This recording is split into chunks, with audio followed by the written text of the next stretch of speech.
Hi there, and thanks for tuning into the Jasmine Star Show. Today, I'm excited to share with you an interview I had with a good friend and colleague, Paul Daly, on his podcast, Clarity Compressed. Now, Paul and I first met back in 2017 at one of the very first events that Gary Vaynerchuk and VaynerMedia hosted called the 4Ds event.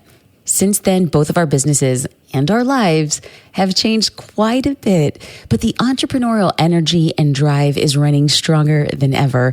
And we talk about how to stay motivated, how to think big, and what it takes to get your business to the next level. I know you're going to love it. Let's dive in. Jasmine, this has been a long time coming. Thank you so much for spending a little time with me and the Clarity Compressed audience. I'm very excited. It's been way too long, but we're going to make up for lost time. Yes. I have no doubt. Let's go. So you're very, very busy. It took a couple of swings to get this on the calendar, and we made it happen. That's just indicative of, I think just your general level of drive, motivation, and we worked a little bit. I'm just kind of going to go a way I wasn't planning on going right out of the gate, but you have an assistant. So I think a lot of people who listen or who watch, who are busy, I recently this year also brought on an EA, and it's changed my life substantially. And can you talk a little bit about why you didn't have one before, and what pushed you over the top to actually get one? I actually like that we're starting here because I'm pretty sure half your audience is going to roll their eyes and be like, no, I'm not listening to people who have EAs, executive assistants, not my folks. Yeah. And I just want to call it out. I just want to call it out, call a spade a spade. I was that person. 100%. As the daughter of an immigrant, as somebody who had no money, no education to start like a business, like the last thing I ever thought I would have on my team would be an assistant. And I feel like I can handle my inbox. I can make my own doctor's appointments. I can do these things. And then you finally get to a point in your life and your career, it's like just because you can, does it really mean that you should? Mm-hmm. In the time that I am spending in my inbox or setting up doctor's appointments or managing my calendar, am I more valuable, aka more profitable, doing something else in the business? Something that is like a revenue drain versus a revenue generator. Yep. I choose the generators all day, every day. Yep. And so just give people some context. It was a long time coming. How long were you on the hustle by yourself without the assistant? 13 years. There you go. Okay, so just I want to give a little context 13 there. years. Right. Overnight yes. Overnight success, 13 years later, right, you now have an assistant. So I think that's just good context because entrepreneurs, solopreneurs, small business owners, even managers in businesses, general managers in businesses often underestimate how much or overestimate how much they can get done. And if they're anything like me, I have a hard time prioritizing what I should spend my time and attention on, right? I'm the kind of person that I like checking off the boxes, and just my personality type, I naturally have a hard time prioritizing. I'm like, oh, well, if I can just do this thing, then I put it aside, that's productive. Meanwhile, we have this massive thing that, like a big bucket of valuable things I could be collecting, but instead I'm really excited that I wrote that one email. I don't know. What are you the same way, or what do you see? What do you see out there? Because you're someone who is connected with hundreds of thousands, maybe millions at this point, of small business owners that look to you not for just like Instagram advice, but for business advice and management advice. So what do you think? I actually would say it's probably the inverse. I'm actually rather good at prioritizing, mm-hmm. but as a creative entrepreneur, it was robbing me of the thing that made me me. Mm-hmm. And because I was good at prioritizing, I was being super responsible, but in the process of being responsible, I was forgetting the thing that made me tick and that made me special. And I know how to synthesize. I know how to create content. I know how to contextualize content for different industries and business owners. And what was happening was I was being so caught up in the weeds that it was preventing me from stepping back and being like, what do I need to go? Where do I need to be? And how do I need to serve? And when I realized that getting an assistant wasn't about me, it was about putting me in a position to serve other people in a bigger capacity. And then all of a sudden it became super easy for me to rationalize the decision to invest in an assistant. Very good. Yeah. So definitely opposite mentalities, but at the same time, knowing what lane you can run in, and basically structuring your life so that you can run in that lane is really the point of anything, whether it's an assistant, whether I think it's a digital solution or a template or some right. organizational system. Running in your lane is something that I think a lot of people struggle with, or at least struggle with optimizing. which kind of brings me to the main context of what I think our conversation should be. And that's this crazy thing that we're all calling 2020. 2020 started off in a really great way. I read a Forbes article, an article Forbes did on you early in January from 2020, and it was funny to read that article and then just realize what happened, like the world you were living in 2020. So let's talk about 2020 for a second. How has 2020 played out for you now that we're almost through it? You know, Paul, as an educator, as like a content creator, I held a class, talk about the bravado. I held a class in January entitled 2020 Vision for 2020. Okay, I thought I was like super cute. I was like, oh, I'm feeling kind of fly, this title, it's all branded. And it's like, what a fool. Like, if you really had 2020 vision, you didn't see that coming, honey. You did not see the year that failed. You probably would have went somewhere and hid and started to cry if you had that far vision. Like, people are always like, do you want to know how you're going to die? I'm like, no, I don't. Exactly. No, when you want to like live like it's your last day on earth. Like, no, because it's gonna be like, oh my gosh, it's my last day on earth. Right. So you had a cute title, cute name, right? It's all wrong. So how did 100%? How did 2020 play out for you? And then how do you see it playing out for like a lot of the people that follow you and you advise? Absolutely. So I am co-founder. My husband and I are co-founders of Social Curator, and Social Curator is a resource center for small business owners that provides marketing resources to build a brand and market your business on social media. So when the pandemic hit in full force in March, the people we serve, aka our paying members, were turning to us saying, we don't know how to show up. And many of our members, we serve a creative community as well. So we're talking about travel agents, wedding photographers, DJs, venues, and they're like, our business disappeared overnight. Yeah. And so we had to be able to really strategize what it meant for people who were affected by the pandemic in different capacities. Some people, it was like all systems go. Digital course creators, their business was soaring while other people's took a downturn. So we had to take a step back and really take a holistic view of how are we going to be controlling our messaging and creating resources to help people who were impacted in a not so great way. So what we definitely saw, regardless of industries were impacted, were that people were saying, I now have time in a different capacity. So instead of us saying that people were going to be like, I'm freaking out, I'm going to stop making my monthly payment and I'm going to try to figure out my own, we started seeing a complete increase in the amount of people who wanted to subscribe to Social Curator because they're like, we need to show up differently now. So let's take people who were definitely hard hit, like hairstylists.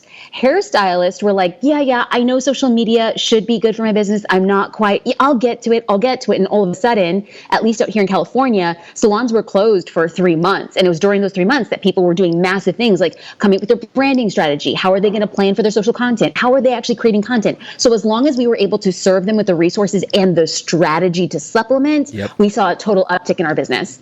When all of a sudden you can't do what you were doing, there's like this paralysis that sets in, or your marketing was very sales driven or very offers driven. Like, hey, you're always just like, your only social media activity was like, hey, let me tell you something's on sale right now, or you can buy this, or there's a weekend or a holiday sale. When they started doing that, all of a sudden they had nothing to talk about when people couldn't come in the door.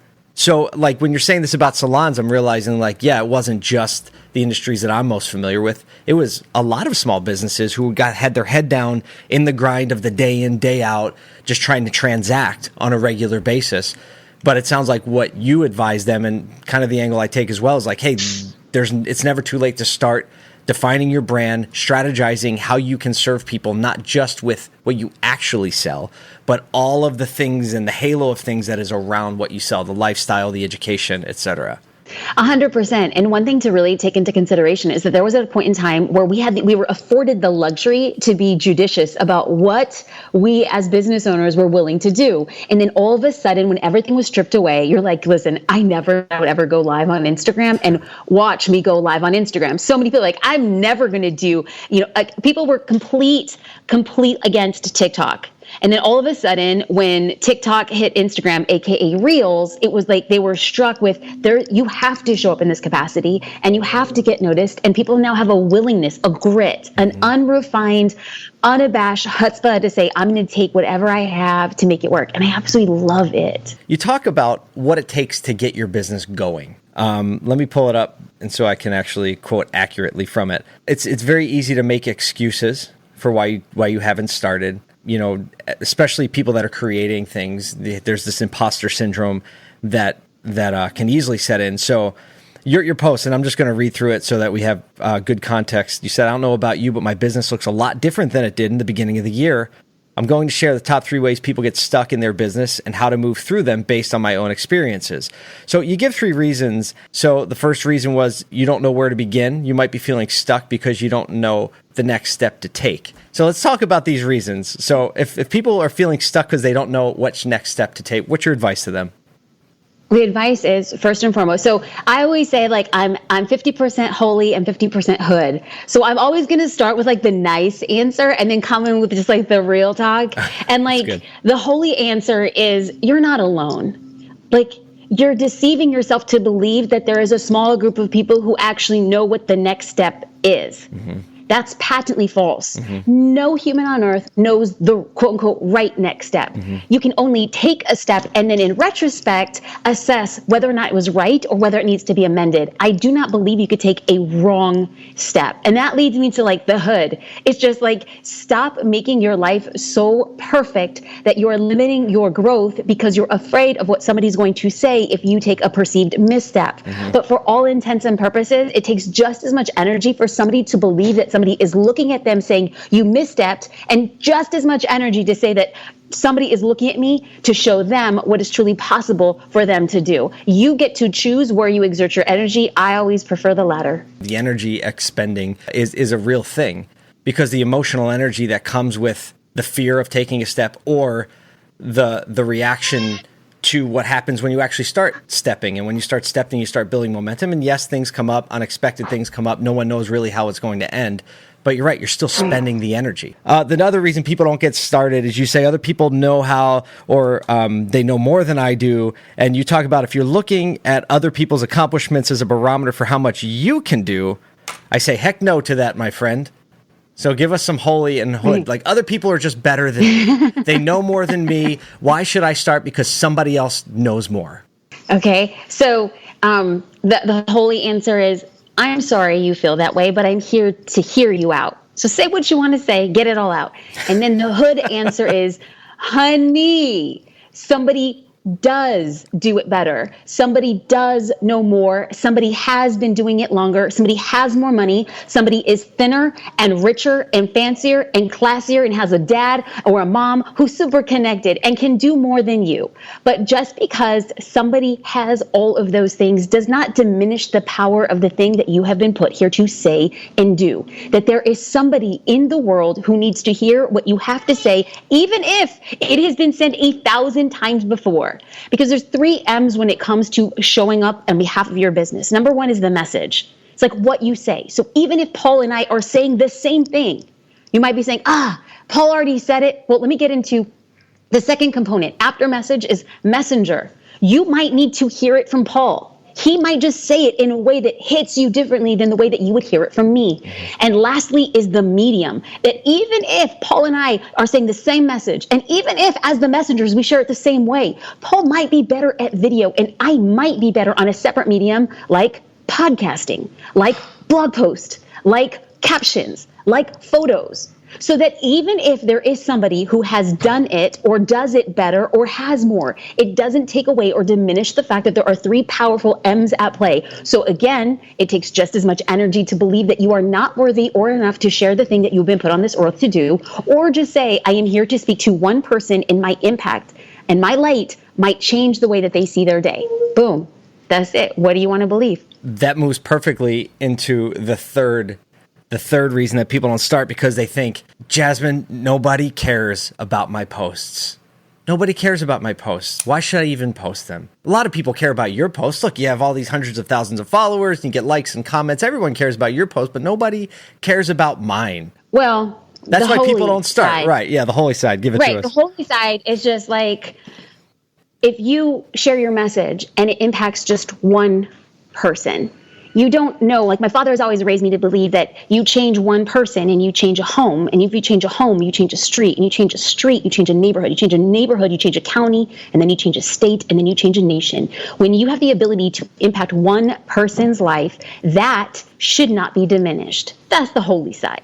Now, the hood side, like, the hood side comes out and says, honey, nobody's going to care about what you say until you care for them.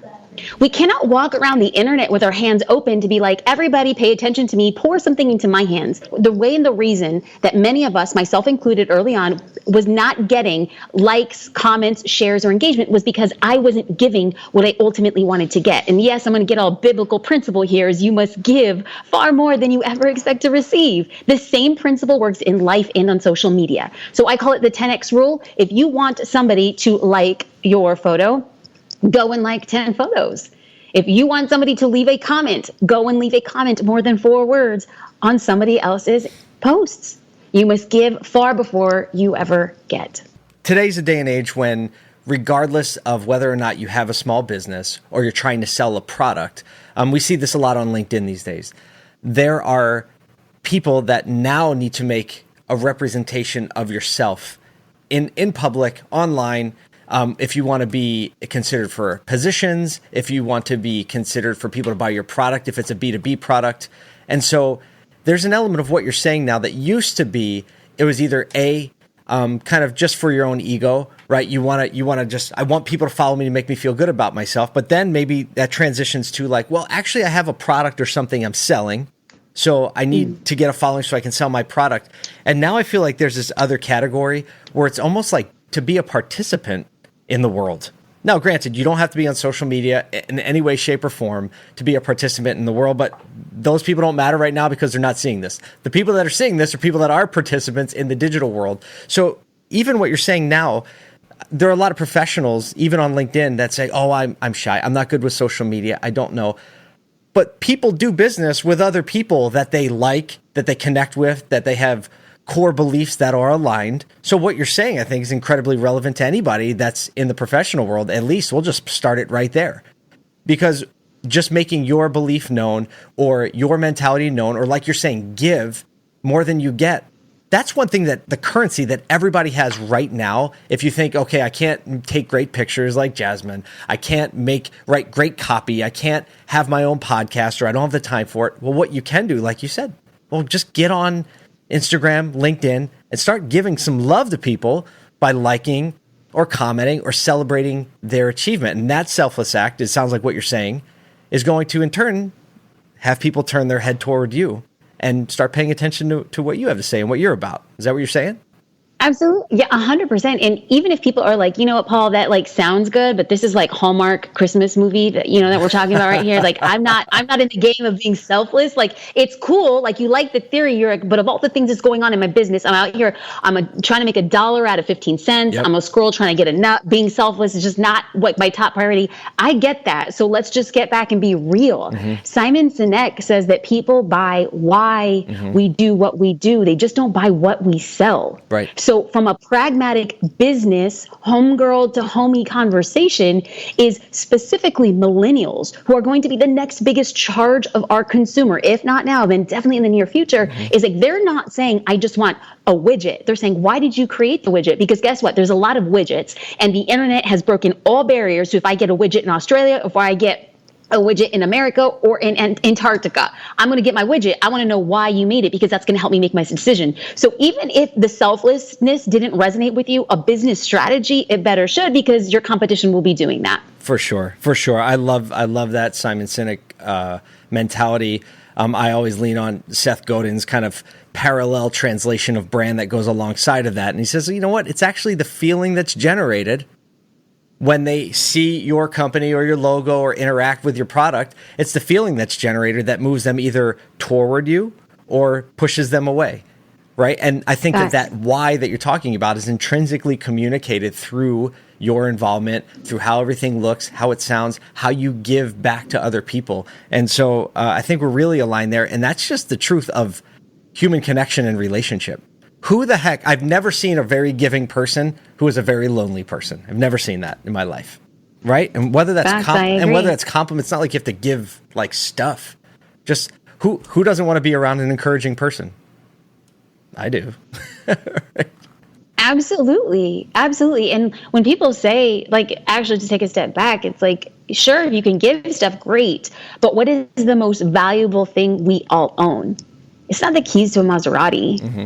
And it's not your private jet. The most valuable thing that we all own is time. I don't have either of those things. Well, neither do I, but it's not yet, Paul, not yet. I don't have that yet. But like in all reality, like the most valuable thing we have is time. So when you give somebody time, that's not for nothing. I'm giving you the most valuable thing I own. And I think that people should step into that power and really realize that when you give somebody time, you're sharing something pretty massive with them. I had a guest on this podcast a number of months ago, and he said, actually, I don't think it's time. He's like, I think it's the emotional energy that consumes the time. And that like took me for a second. I went into a deeper level and I was like, actually, I think you might be right. What are your thoughts? I'm just curious what your thoughts on that. What's more valuable, your time or the emotional energy attached to the time? I think it depends. So the way that we can all we can quantify time. Mm-hmm. Like we all agree what the definition of time is. 60 seconds in a minute, right?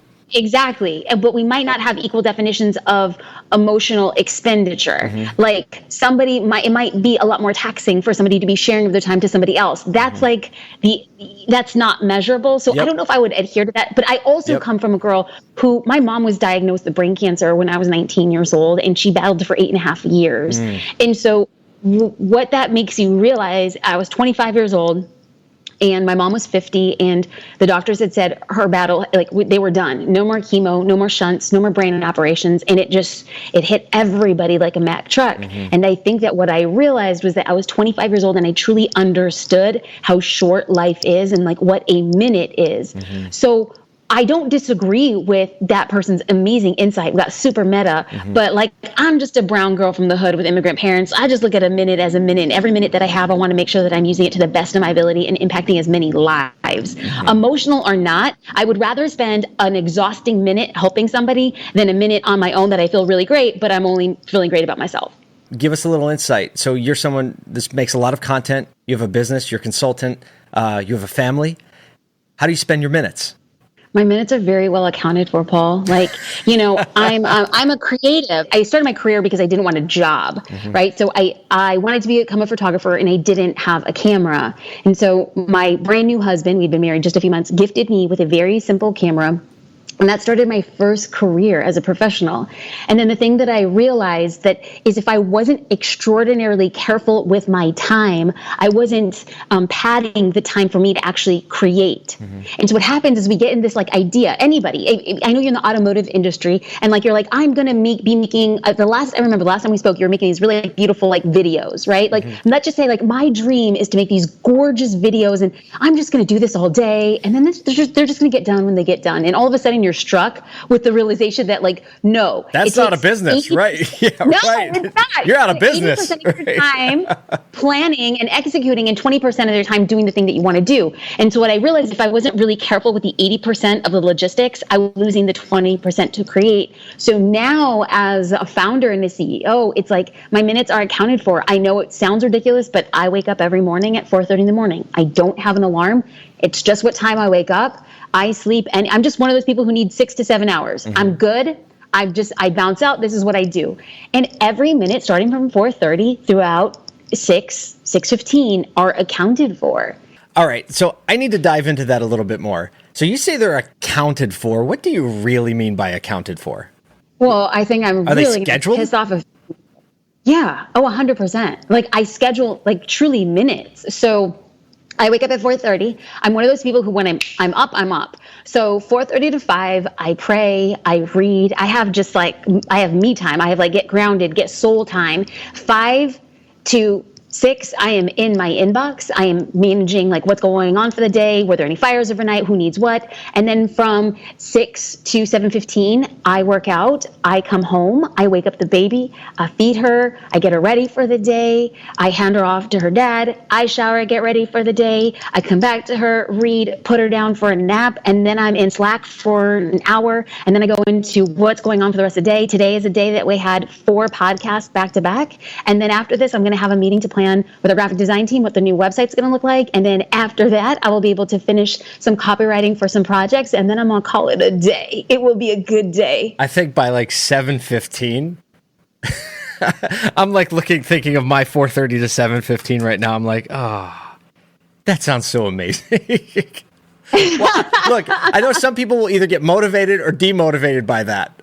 Right. I'm going to take it as motivation because I think you prove that like there's an element of like some people like it's their natural wiring, not natural wiring, right? And one thing I've learned is that you try to do things that aren't in the natural flow of who you're wired to be. It never really lasts. But the flip side of that is like you should do uncomfortable things for your personality because that's where really growth comes.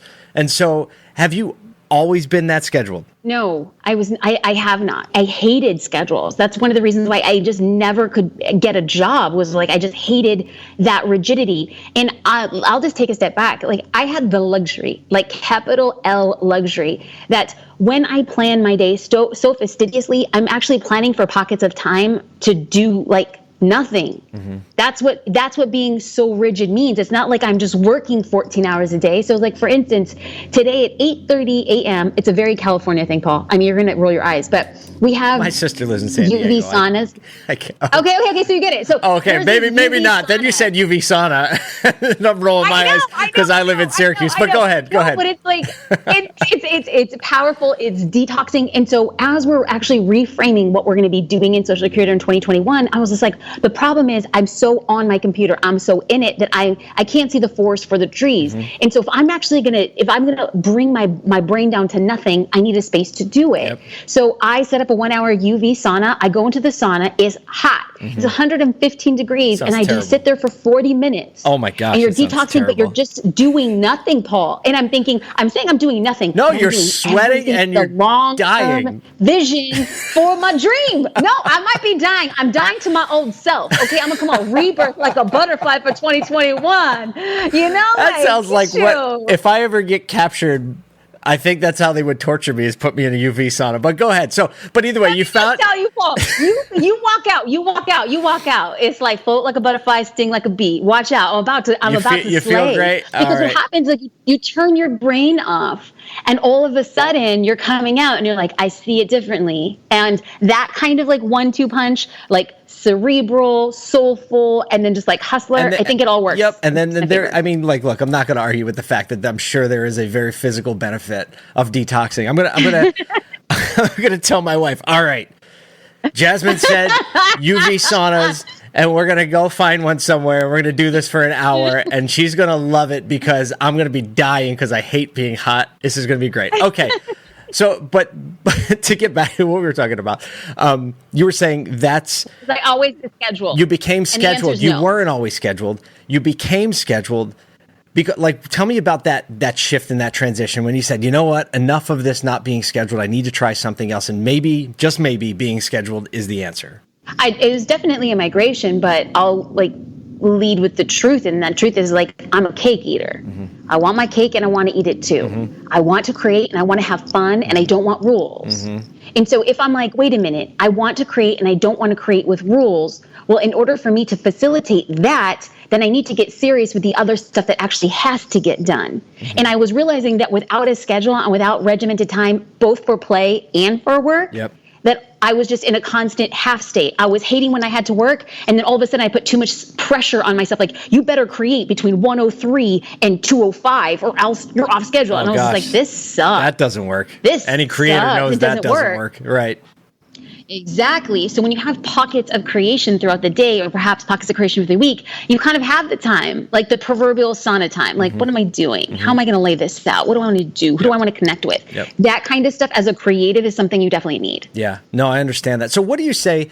So I'm going to try to speak like to all the people that are watching and listening right now, because I know it's really easy for people to say like, well, you're kind of in a unique position where you work for yourself, and, you know, even if you hustled your face off for the last decade and a half to get here, people might be saying, but like, I'm not there. What can I do to build some of that into my life? Because I have a job, I have to be at work during these times. You know, maybe I have a family, I have kids that need me. What are some like basic things, even from that strict, like thinking of scheduling some detachment time? You have any thoughts or tips that maybe people that don't have an hour or don't have a schedule that they can really jockey around?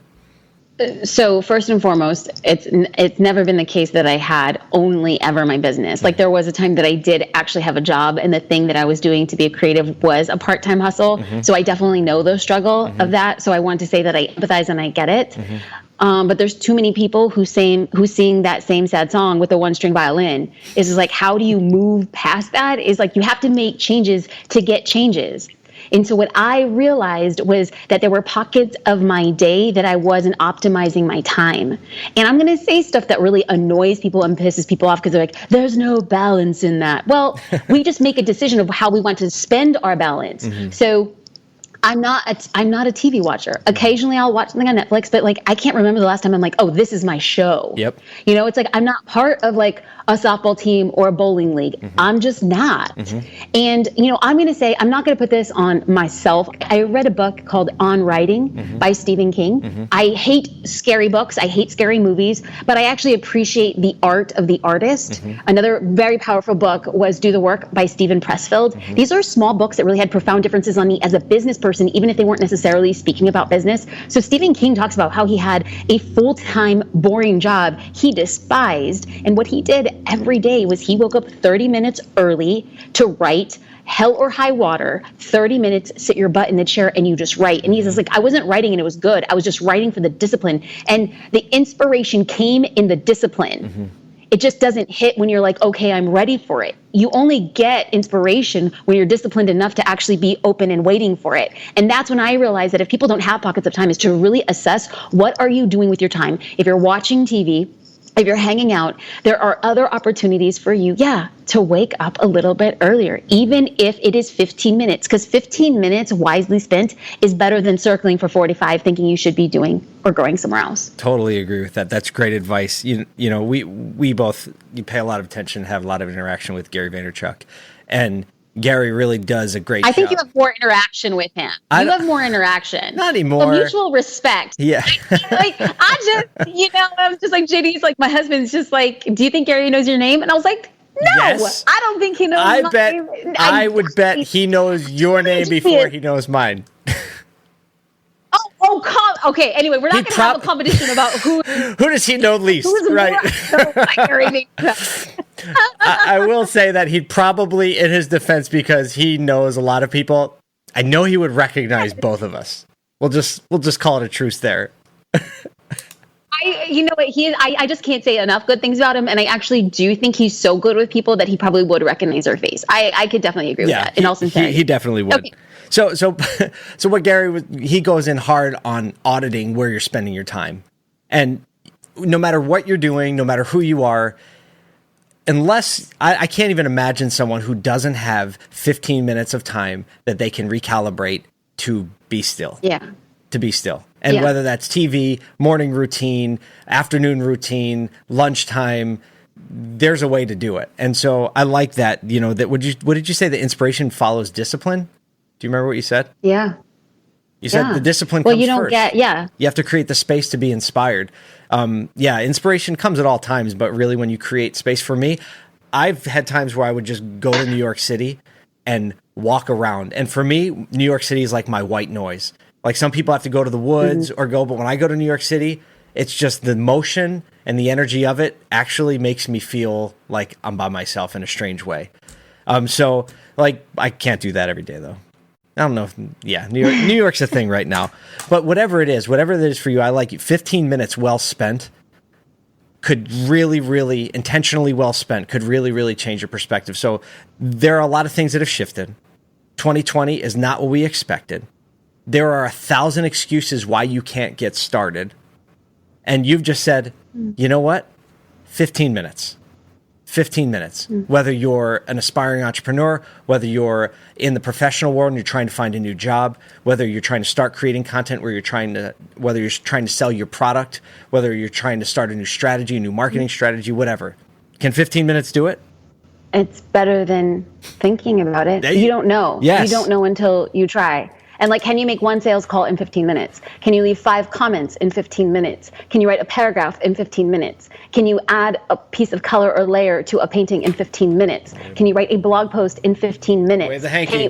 Come on. Gonna wave the hanky. She's preaching now. This is the hood. This is the hood, not the halo. Yes, it's coming out. See, it's like, you take the girl out of the hood. You can't take the hood out of the girl. No, I'm telling you, I'm wearing some big hoop earrings right now, Paul. I'm like, let me tell you. Just getting the snap. Getting the snap going. We can find reasons for our success, or we can find excuses for why we didn't do it. So it's just 100% that. There are people who are doing more with 15 minutes than other people who are wasting 45 talking about how they wish they could be doing something. For 15 minutes. For 15 minutes. Oh, man, that's so great. Actually, you've inspired me to do... I'm just going to try to figure 15 minutes tomorrow that I can shake up my routine a little bit. I really am going to do that. I'm inspired to do that. So, podcast is really just a way to get free consulting. Pretty much. So there you go. There's my takeaway. I'm just going to siphon. Put it on free. Watch for an invoice, homie. Watch for an invoice. My inbox just, right. She's like, send.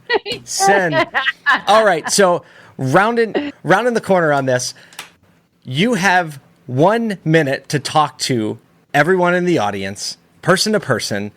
It's November 2020. We're about to maybe figure out what's going on with this crazy election season. We're about to roll into a new year, fresh start, 2021. You have 1 minute. What are you saying?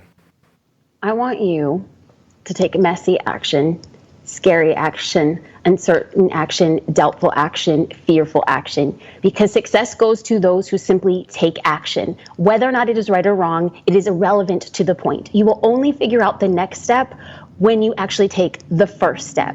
So indecision is only cured by action. So if you are on the precipice of doing something or starting something or reigniting something that you left or that you thought had died in 2020, this is your opportunity to use the last few weeks of the year to say, can I spend 15 minutes on this one thing? And if by the end of the year, you end up right where you are right now, you will clap that up because you will say, I did the work and I realized that that wasn't for me. Start 2021, not looking back at the things you could have done, but you're going to look forward and say, these are the things I will do so that I am changing the narrative of who I used to be and step into the power of who I will be. 15 minutes till the end of the year, see what happens. 15 minutes to the end of the year. 15 minutes. And see what happens. Yes. On that, we're going to wrap it up. Jasmine, thank you so much for giving us your time. Thank you. The fact that I know now that you're scheduled so tightly makes these minutes even more valuable. I'm even more grateful for them. Even more grateful for them now. So I can't wait until the next time we can do this. Until then, wishing you much happiness and success getting through this crazy 2020 and into 2021. Thank you, friend. Thank you. Much love and God bless. I appreciate you. I hope you enjoyed this amazing conversation and learned how to turn the mess of 2020 into an unforgettable 2021. If you're listening to The Jasmine Star Show and I have ever given you any value in your business journey, I would love if you would subscribe to this podcast. And for extra cool bonus points, y'all leave a review. They are game changers. I read them all.